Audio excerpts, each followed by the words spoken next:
YouTube channel में आपका स्वागत है।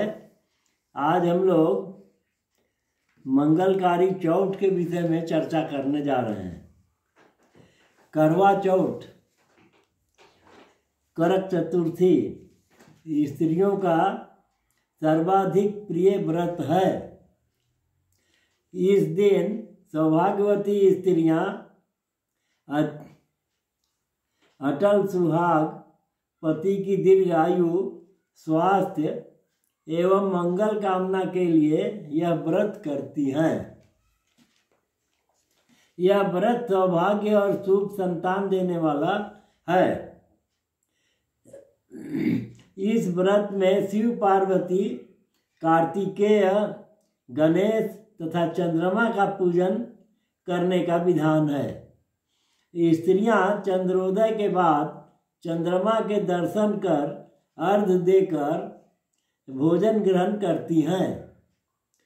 पूजा के बाद तांबे व मिट्टी के करवे में चावल, उड़द की दाल, सुहाग की सामग्री रखकर दान करती हैं।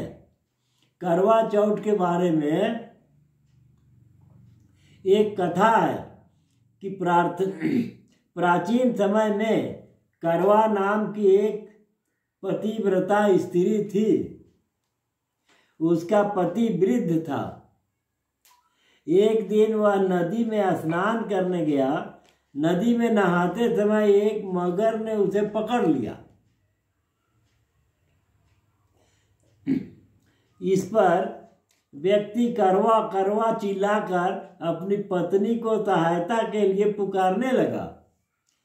करवा पतिव्रता स्त्री थी। आवाज सुनकर करवा के पास भागकर अपने पति के पास पहुंची और दौड़कर कच्चे धागे से मगर को आन देकर बांध दिया।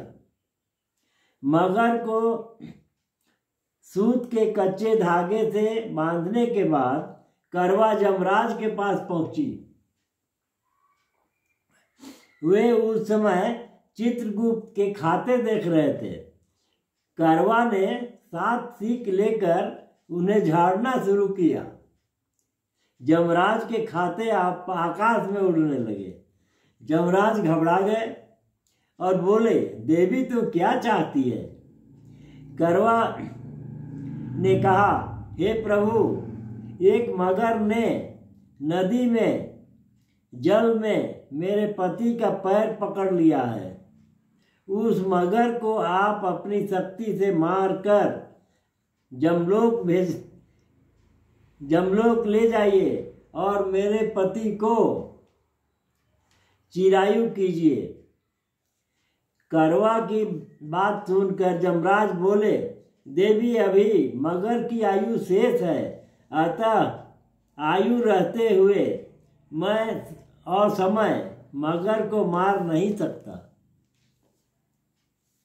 करवा ने कहा, यदि मगर को मारकर आप मेरे पति की रक्षा नहीं करोगे तो मैं आपको श्राप देकर आपको नष्ट कर दूंगी।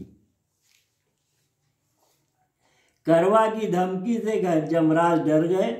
वे करवा के साथ वहां आए जहां मगर ने उनके पति को पकड़ रखा था।